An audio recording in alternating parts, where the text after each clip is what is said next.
This happened about 2 years ago around Christmas time when I was 11, and I was still getting used to the new house we were living in.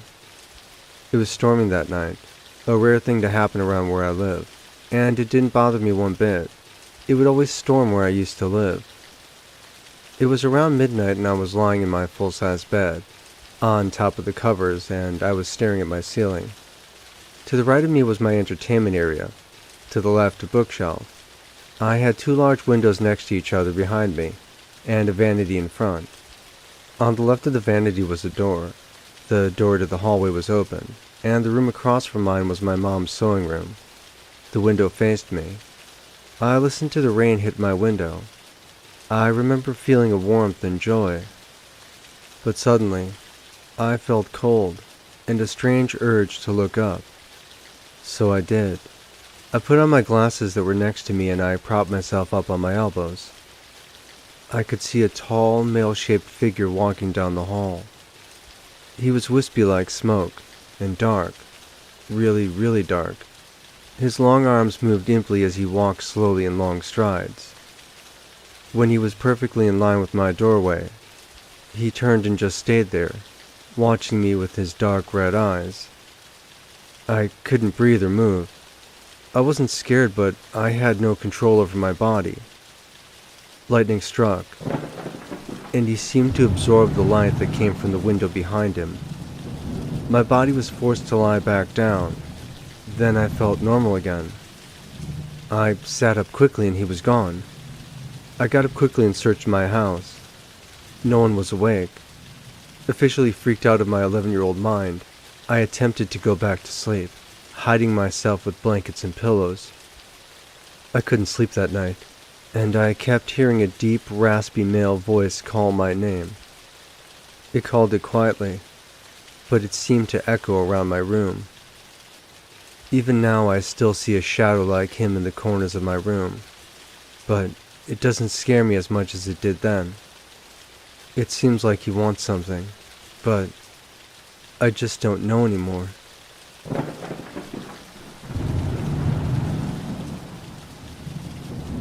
I was born and raised in America. However, my parents were born and raised in Indonesia. Every year my family and I go to Sumatra during the summer. My paranormal experience happened during my first visit. I was 6 years old at the time, which made my experience even more horrifying to me. It was late at night and there was a really bad thunderstorm. My cousin, who was 4 at the time, and I couldn't sleep, so we just stayed up playing with Barbies. While we were playing around, the lights went out, so we thought we had a normal blackout. My cousin and I got really scared and hid behind the couches. After 10 minutes, we heard the kitchen door slam shut. This was weird since the kitchen was outside at the time, so we always kept the door closed.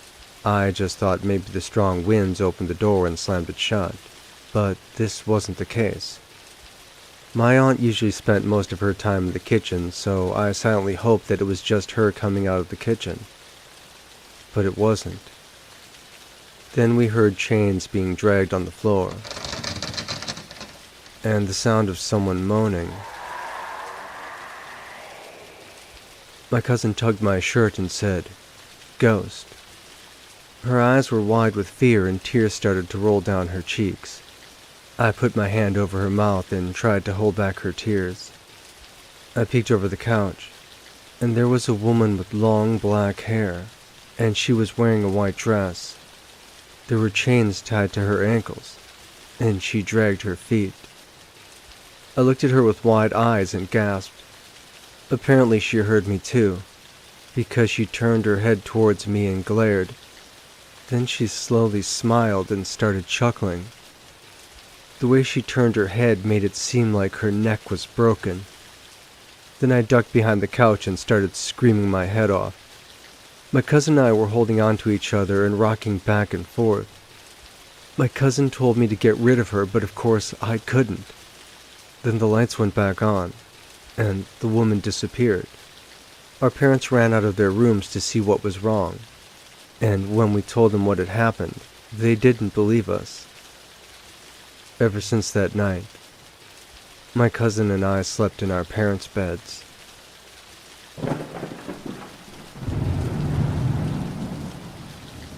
I was awoken by the storm that night. The thunder was so loud and lightning so bright. I got up to get some water and came back to bed. While covering myself, I realized the hallway light was on. I was getting out of bed to turn it off when I saw that it turned off by itself. I got scared but thought the lights just went out because of the storm. I got back into bed covering myself. I heard my closet door open, so I looked at my closet, seeing something white like a shadow come out of it and walking to the end of my bed. Watching it, it was going around my bed and then back into my closet. I got scared and went into my brother's room and the same thing happened, except I didn't pay attention to it, to try to not be afraid. The next morning my mother was cleaning. Something had moved the broom and mop. She didn't realize it because she thought it was just her misplacing it. But after she realized what was happening, she got scared. My mom wanted to move, but I didn't let her. We're still living in the house, but we are planning to move. There's too many unexplainable activities and we just can't stand it anymore. We're very scared. My nephew plays with the white shadow, thinking it's his friend. I'm thinking it isn't dangerous, but my mom says that it is. That's why we're moving and leaving this place. Ever since then, things are still scary in my house. Things play with my mom, my nephew, and myself. I thought I would have gotten used to it, but I haven't. And I'm still scared of it.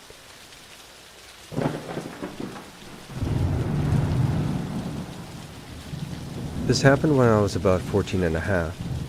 I was staying at my grandmother's house while my parents were on holiday. It was November 2009, and in the south of England, the weather is normally very wet and cold, with lots of storms. A couple months earlier, I had been in my grandmother's kitchen and faced the back garden. It had been raining very hard. It was just starting to slowly stop, and it was about 5:30 in the evening. I was cooking dinner for my grandmother, as it was my turn and I had been staying around for a couple of days. I looked out of the window to see if the rain had stopped, and this black figure of a man about 6 feet tall walked by. It had its collar up on the raincoat that it was wearing, and I couldn't see its face at all. It was just a black figure. I stood frozen in the kitchen, scared. It then went out of view and I ran to tell my grandmother about it. She said that she had many experiences of it and had named it Henry. I was a little shocked about this fact, but I got up the courage to continue cooking. That was my very first encounter. Back to that night. I was up in my uncle's bedroom, which was in the attic. The actual attic was separated into two parts with a mini hallway in between, one room for a bedroom and the other as an actual attic. Neither had doors on. It was a very stormy night with high winds and heavy rain. This was about 10:30 at night. I heard footsteps up the stairs, and thinking it was my grandmother checking up on me, I shouted, "Nan?" There was no answer, and this black figure appeared in the doorway, and it looked exactly like Henry, but I wasn't sure. I then screamed, "Nan," as I was very scared, and it vanished. But I heard footsteps going down the stairs. My grandmother then came into the room wearing a white nightgown. I asked my friend down the road if he had experienced anything like it that night, and he had, but with one difference. He had a door, and before the figure appeared, the door opened, and after it disappeared, the door closed. Has anyone got any ideas if it was Henry or another ghost? And why does it only appear during very rainy weather or storms?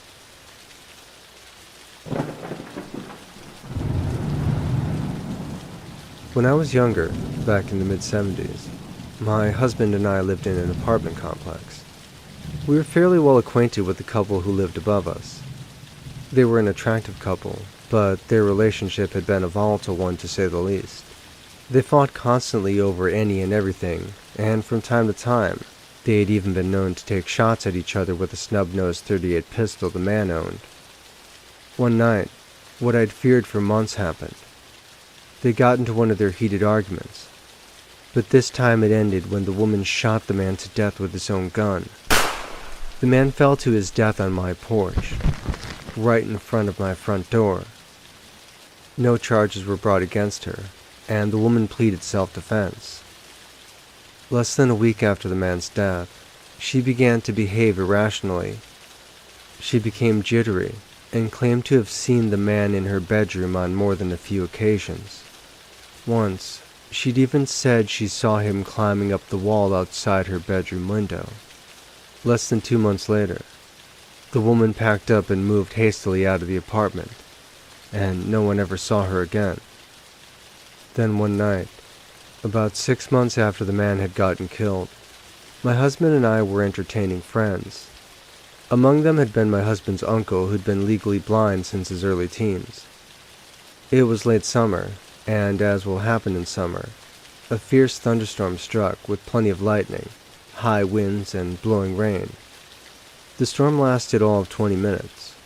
However, the festive mood left with the storm, and everyone prepared to leave for home. My husband and I walked to the door with our guests. I was the first to reach the door, only to find that something was blocking the screen door, but I couldn't see anything that could have been responsible for it. After pushing hard a few times, the door finally opened, and I stepped out onto the rain-drenched porch, and I saw that something was wrong.